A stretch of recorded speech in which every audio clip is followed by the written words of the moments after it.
मित्रहो नमस्कार. हिंदू धर्मीय हे सण, परंपरा, प्रथा जोपासत वाढत गेले. हा धर्म तसा फोफावत गेला. हिंदू धर्मातील लोक ही सणामध्ये प्रचंड प्रमाणात गुंतत गेली. पण ज्या कारणासाठी हिंदू धर्मांमध्ये एवढ्या मोठ्या प्रमाणावर सणांची मालिका सुरू झाली, तो उद्देश मात्र आजपर्यंत सफल झालेला नाही. 4 लोक एकत्र यावेत, हिंदूतील 18 पगड जाती एकत्र याव्यात, त्यांनी हिंदू नावाच्या एका धर्माच्या झेंड्याखाली एकत्र यावं, याच्यासाठी एवढ्या मोठ्या प्रमाणावर सण निर्माण केले गेले. पण हे सण एकोप्याने साजरे न होता आजसुद्धा आपल्यापुरता सण साजरा करायचा आणि गप्प बसून राहायचं, एवढी स्वार्थी वृत्ती हिंदूतील जातीजातींमध्ये निर्माण झालेली आहे. त्याचा मित्रांनो वाईट परिणाम असा झाला की तुमच्या आमच्या देवतांवर, तुमच्या आमच्या सणांवर अतिशय अश्लाघ्य भाषेत टीका होऊ लागली. आणि ती अश्लाघ्य भाषेत टीका कोण करतं आहे? तर ज्यांना आपण दलित म्हणून हिणवलं, दलित म्हणून त्यांना आपले पाय दाबायला लावले, ती लोक. त्यांना आता आपण मान सन्मान देऊ लागलो. पूर्वी त्यांना हालअपेष्टा सहन कराव्या लागल्या, त्या हालअपेष्टा आता तरी कोणी एवढ्या करत नाही, करू शकत नाही किंवा काय. त्यांना आज आपल्या पंक्तीत बसवण्याचा आपण मान दिला, तर ते पंक्तीत घाण करायला लागले, बसून पंक्तीचा अपमान करायला लागले. मित्रांनो, असं बघितल्यावर तुम्हाला वाटतं की पूर्वीचे आपले पूर्वज जे होतो, ज्यांना आपण म्हणतो की ह्या बिचारा गोरगरिबांना, माणसंच असलेल्या व्यक्तींना पददलित म्हणून हिणवून त्यांच्याकडून अतिशय घाणेरडी कामं करून घेतली, त्यांच्यावर खूप अन्याय अत्याचार केला, असं वाटतं कधीकधी की ती लोकं बरोबर होती आपल्यापेक्षा. कारण कसं असतं मित्रांनो माहिती आहे का, देव एखाद्यावर गोष्ट आणतो, पाळी आणतो, एखाद्यावर वाईट वेळ आणतो. ती का आणतो? त्याच्यामागे ते देवानं बांधलेली अनेक गणितं असतात. ती गणितं चुकवण्याचा आम्ही जेव्हा प्रयत्न करतो, ते आपल्या आयुष्याची गणितं बिघडत जातात. कसं ते पहा आजच्या व्हिडिओतून. व्हिडिओ शेवटपर्यंत मित्रांनो बघायला विसरू नका. आणि हे मी आज का बोलतो आहे त्याचं कारणसुद्धा आजच्या व्हिडिओत मी तुम्हाला सांगणार आहे. तर व्हिडिओ शेवटपर्यंत बघायला विसरू नका. मित्रहो नमस्कार, तुम्ही पाहताय विचारमोती. मित्रहो, बदलापूरच्या मृणाल जाधव नावाच्या एका तरुणीचा व्हिडिओ सध्या सोशल मीडियावर आणि यूट्यूबवर मोठ्या प्रमाणावर व्हायरल होतो आहे. हा व्हिडिओ व्हायरल करणारे लोक कोणीही असू देत, पण तो ज्या प्रमाणात व्हायरल होतो आहे, ज्या प्रमाणात ती बोलते, तो माज तिच्यामध्ये कुठून आला, हा प्रश्न तुमच्या आमच्या मनात पडल्या वाचून राहत नाही. मृणाल जाधव ही आता आडनावावरून म्हणण्यापेक्षा तिच्या संस्कारावरनी ती कोण असेल तुम्ही बघून घ्या. कारण आपणही वेगवेगळ्या जाती धर्मांमध्ये वाटले गेलेलो आहोत, पण आपण दुसऱ्याच्या जातीचा सन्मान करतो, दुसऱ्याच्या देवदेवतांचा सन्मान करतो. कोणीही, आता मी एका जातीतला आहे, मी हिंदू धर्मीय आहे म्हणून मी गौतम बुद्धांवर टीका करीत नाही, अश्लाघ्य भाषेत बाबासाहेब आंबेडकरांवर टीका करीत नाही. कारण ते तुमच्या आमच्यासाठी कसेही असू देत, एका धर्मासाठी, एका जातीच्या समूहासाठी ते मूर्ती हे आहेत. अगदी एवढंच कशाला हो, टिपू सुलतानांवर पण आम्ही टीका कधी केली नाही. एवढ्या अश्लाघ्य भाषेत टीका करणं एक वेळ थोडंफार असू शकतं, पण अश्लाघ्य भाषेत टीका केली नाही जेवढी ह्या तरुणीनं आपल्या तुमच्या आमच्या पुरुषोत्तम ज्याला म्हणतो, एकपत्नी एकवचनी असं म्हणून ज्याला आपण खूप गौरवाने ज्याच्याकडे बघतो, त्या श्री प्रभू रामचंद्रांवर ही व्यक्ती बोलते. व्यक्ती म्हणण्यापेक्षा ही तरुणी बोलते. मृणाल जाधव नावाची ही तरुणी आहे, बदलापूरची मराठी तरुणी. आणि महत्त्वाचं म्हणजे या तरुणीचे वडील आई जे आहे ती भाजपची पदाधिकारी आहे. बोला, राम राम राम राम मुखी रामनाम घेणाऱ्या भाजपच्या एक पदाधिकाऱ्याची मुलगी, महिला पदाधिकाऱ्याची मुलगी किती घाणेरडी बोलते. म्हणजे टीका करणं मी समजू शकतो, पण एवढी घाणेरडी भाषा एखादी मुलगी, एखादी तरुणी कधीही कोणाबद्दलही वापरत नाही, त्यांच्या दुश्मनाबद्दल पण वापरत नाही, पण ती वापरते. तुम्हाला हे सोशल मीडियावर हा व्हिडिओ तुमच्यापर्यंत आला असेल किंवा नसेल तर तुम्ही यूट्यूबवर बघून घ्या. कारण त्या घाणेरड्या मुलीचं चित्रण इथे दाखवण्याला मी राजी नाही, मला ते आवडतही नाही. कारण प्रभू रामचंद्र आमच्या मनात आहेत, शरीरामध्ये आहेत, आमच्या विचारांमध्ये आहेत. तर त्यामुळे त्यांचं नाव घेताना तिला त्या श्रीरामांच्या पंक्तीत हिला बसवण्याची हिची योग्यता नाही, हिची पात्रता नाही. कारण ती माणूस देवाचं सोडावं, माणूस म्हणून घेण्याची सुद्धा तिची लायकी नाही. तर त्यामुळे ती काय मी चित्रण तुम्हाला दाखवणार नाही ती काय बोलली ती, पण तुम्हाला सांगतो अतिशय अश्लील भाषेत श्रीरामावर तिनं टीका केली आणि आय थिंक अयोध्येमध्ये जाऊन हा व्हिडिओ तिनं शूट केलेला आहे. मला मिळालेली गाडी ही डॉक्टर बाबासाहेब आंबेडकर यांच्यामुळे मिळाली असं ती सांगते. आम्ही कुणी आता गंमत कशी आहे मित्रांनो, व्हिडिओ बनवताना कळलं पाहिजे की कुणी असं म्हटलं आहे की बाबासाहेबांनी तुझी गाडी बाबासाहेबांनी दिली नाही, तुझ्या बाबांनी दिली नाही की आम्ही दिली, असं कुणी म्हटलेलं नाही. पण उगाचच वातावरण पेटवण्याचा जो प्रयत्न केला जातो आहे ना मित्रांनो, ते खूप चुकीचं आहे. गंमत कशी आहे मित्रांनो माहिती आहे का, उगाचच तुम्हाला हिणवलं जातं, आम्हाला हिणवलं जातं, तुमच्या आमच्या देवदेवतांना अश्लाघ्य भाषेत बोललं जातं, जेणेकरून महाराष्ट्र पेटावा, वातावरण बिघडावं, असं वातावरण निर्माण करायचं. महाराष्ट्राचंच खाऊन महाराष्ट्राच्या उरावर बसलेल्या ज्या शक्ती आहेत त्याच्यापैकी ही एक शक्ती आहे. मित्रहो, आपण आरक्षणाच्या मुद्द्यावर येऊया. डॉक्टर बाबासाहेबांनी आरक्षण दिलं म्हणून हे लोक खूप माजले, कारण त्यांना गोष्टी फुकट मिळायला लागल्यात. आता मी एक गोष्ट इथे नमूद करू इच्छितो की माझे सगळ्या जाती धर्मामध्ये मित्र आहेत, पण मी एका व्हिडिओमध्ये अगोदर बोललो होतो आणि आज पण तेच सांगतो, जेव्हा माझ्या धर्मावर, माझ्या धर्मातील देवदेवतांवर, माझ्या धर्मातील महापुरुषांवर जेव्हा कोणी शिंतोडे उडवेल त्यावेळी माझा मित्र जरी त्या जाती धर्मातला असला तरी मी त्याच्या जाती धर्मावर त्याच पद्धतीनं टीका करणार. त्यामुळे मी आता मूळ मुद्द्याकडे येतो आहे. या लोकांना जे आरक्षण मिळालं ते बाबासाहेब आंबेडकरांनी त्यांच्या घरातील आरक्षण दिलं नाही.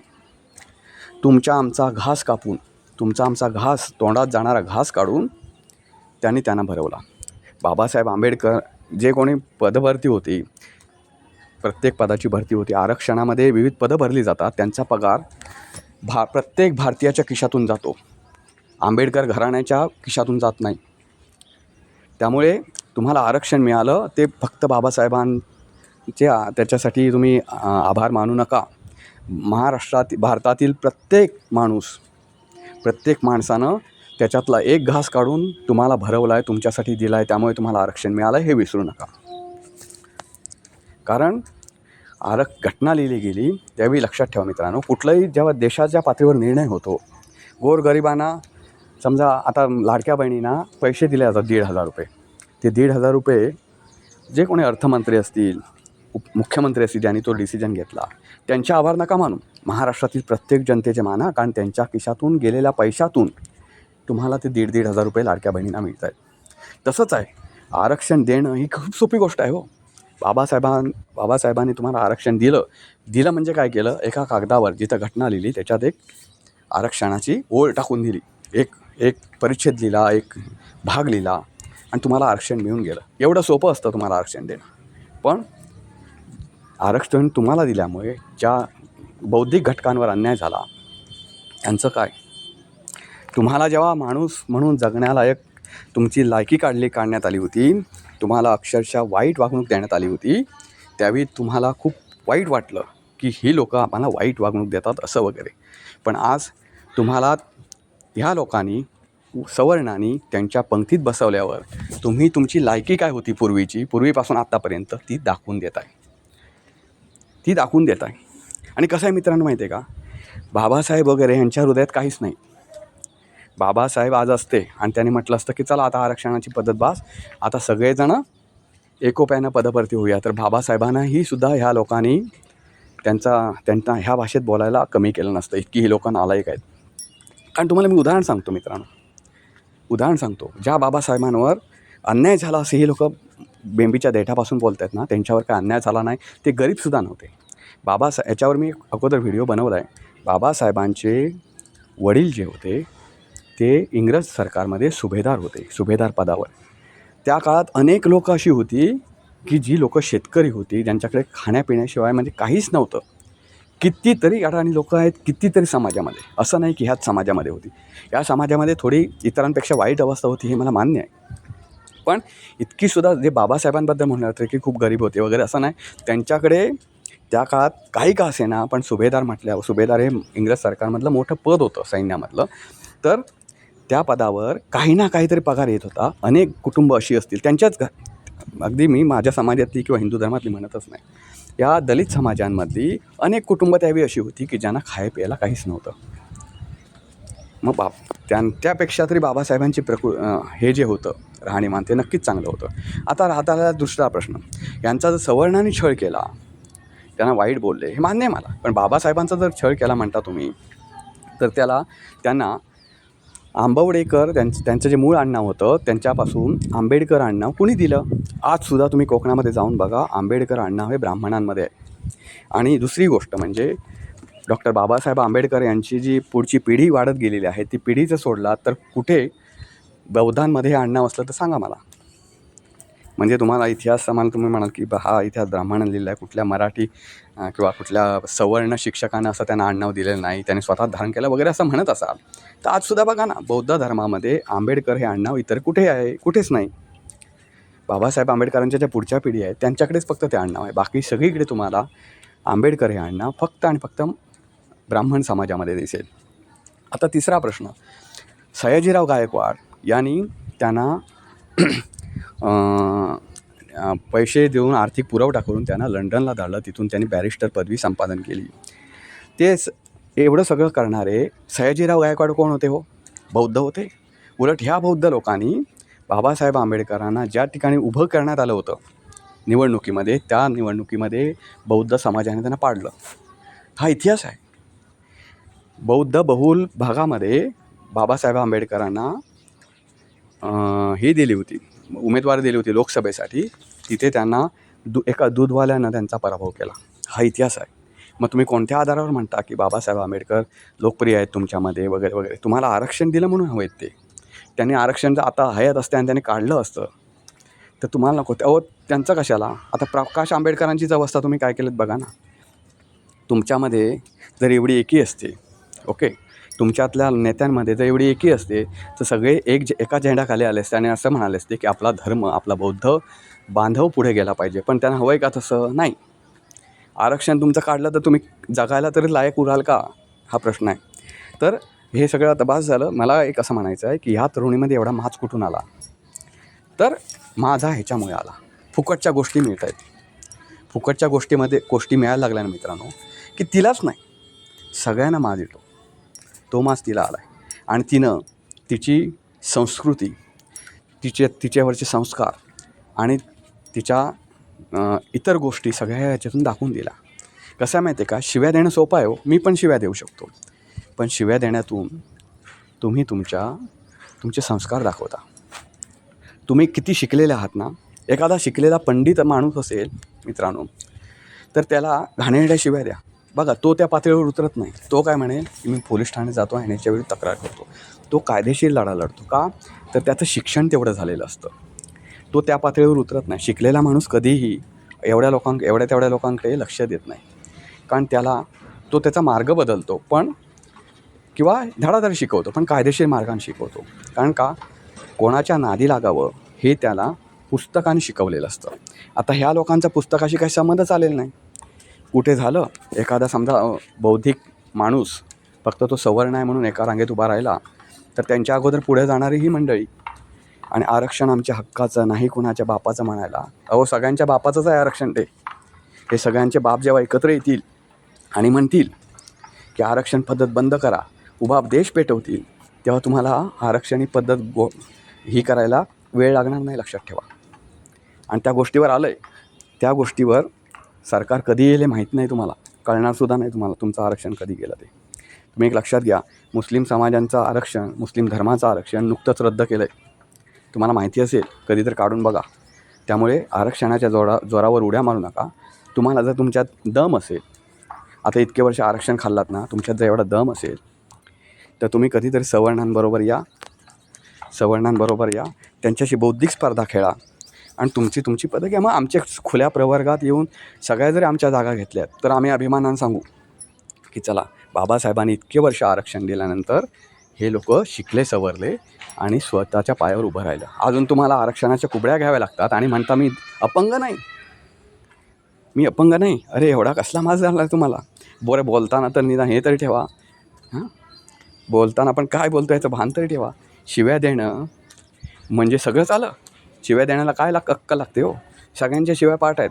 काही लोक तर आपल्या महाराष्ट्रामध्ये एवढे हे आहेत, शिव्या देण्यामध्ये हुशार आहेत की ते नवीन शिव्या तयार करून देतात. बोला. पण कसं आहे मित्रांनो माहिती आहे का, आपल्याकडे ॲट्रॉसिटी आहे. त्यांनी आपल्या देवदेवतांवर टीका केली, आम्हाला जातीवाचक बोललो सवर्णांना, तर त्याला ॲट्रॉसिटी नाही होत.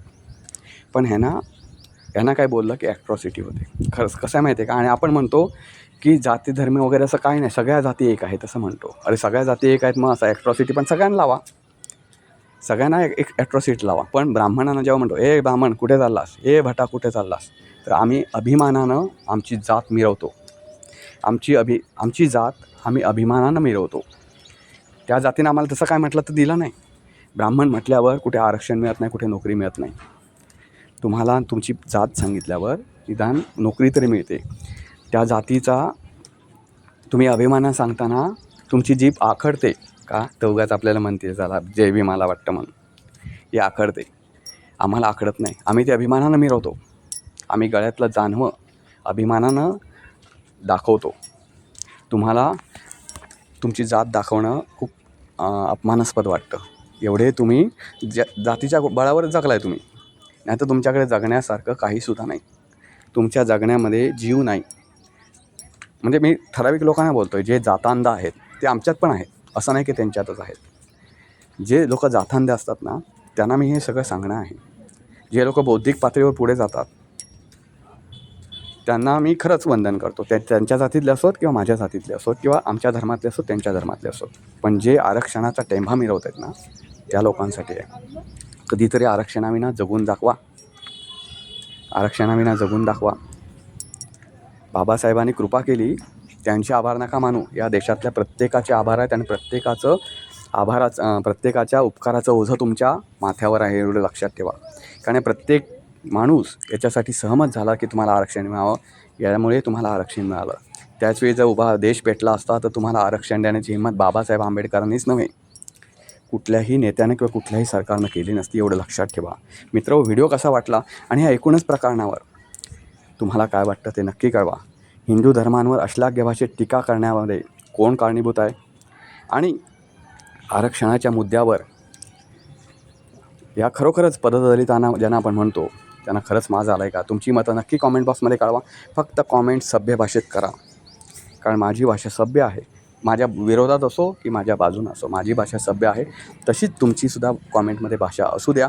मित्र, व्हिडिओ कसा वाटला नक्की कळवा. व्हिडिओ लाईक करा, शेअर करा, चॅनलला सबस्क्राईब करा विसरू नका. पुन्हा भेटू पुन्हा एका अशाच नवीन व्हिडिओसह. तोपर्यंत नमस्कार.